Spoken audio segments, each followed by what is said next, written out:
Picture this. You are a soldier, professional, trained, disciplined.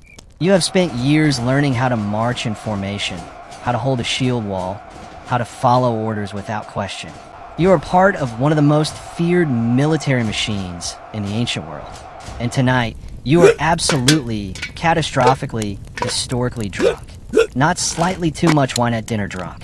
Not I probably shouldn't have had that last cup drunk. We are talking full send, can't see straight. Is that a goat or my commanding officer drunk? And while you're busy being a complete embarrassment to military professionalism everywhere, something is happening outside. Something that will accidentally change the entire course of human civilization. Because by morning, an empire will exist. Not because of a genius strategy. Not because of a brilliant political maneuver. Not because the right king made the right speech at the right moment. An empire will exist because you and your entire army got so unbelievably hammered that you forgot to guard the most important city in the ancient world. Historically facts. Let's talk about the night Babylon fell to Cyrus the Great, and how the Persian Empire was essentially handed to him by an open gate and several thousand extremely intoxicated soldiers. To understand how this spectacular failure happened, we need to set the scene properly. It is 539 BC. The Babylonian Empire has been standing for centuries. Babylon itself is widely considered the greatest city on Earth. We're talking walls so thick that chariot races were reportedly held on top of it. The city is surrounded by a massive moat. Inside those walls live hundreds of thousands of people. The temples are covered in gold. The Hanging Gardens may or may not exist, depending on which historian you trust, but the point is everyone in the ancient world agrees that Babylon is essentially impenetrable. The man in charge is King Nabonidus. And Nabonidus is one of history's more fascinating disasters of a ruler. He is brilliant in certain ways. He loves archaeology. He loves theology. He genuinely enjoys digging up ancient temples and restoring them. Nabonidus is busy being a very enthusiastic amateur historian.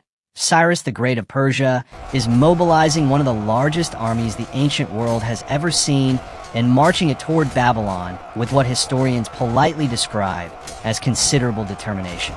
And Nabonidus? He leaves the city, actually physically leaves Babylon and goes off to campaign in northern Arabia, leaving his son Belshazzar in charge. This is not ideal. Belshazzar, to his credit, attempts to defend the empire. He organizes the military. He strengthens the garrison.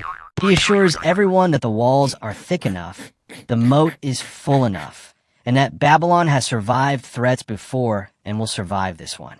Then Cyrus does something unexpected. Instead of attacking the walls head-on, which would have been basically impossible, he turns to engineering. His army locates the Euphrates River, the same river that flows directly through the city of Babylon, underneath the enormous walls, through specially constructed channels. Cyrus builds a system of diversions. His engineers redirect sections of the river flow, and over weeks and months, the water level in the channel running beneath the walls of Babylon begins to drop, and drop, and drop, until one night the river beneath those magnificent impenetrable walls is shallow enough for soldiers to simply walk through. It seems the river has indeed receded. The gods favor us. Proceed with caution. Now, if your city has a waterway running directly underneath your walls, the intelligent thing to do when an enemy army is camped outside is to station armed guards at every single point where that waterway enters the city.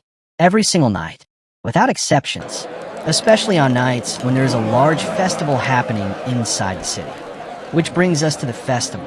Because that exact night, the night Cyrus's army was waiting silently in the shallow riverbed outside, Belshazzar threw a party.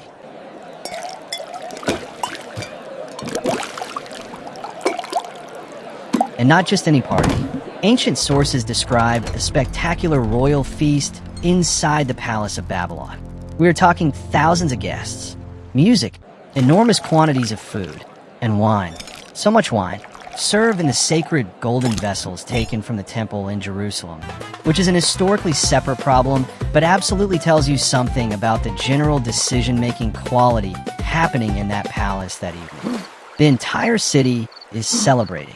The soldiers who are supposed to be watching the river channels are celebrating. The guards at the water gates are celebrating. The city that believes it cannot be conquered is entirely occupied with the business of being magnificently, royally, completely off-duty drunk. Outside the walls, Cyrus gives the signal. His soldiers wade into the shallow river.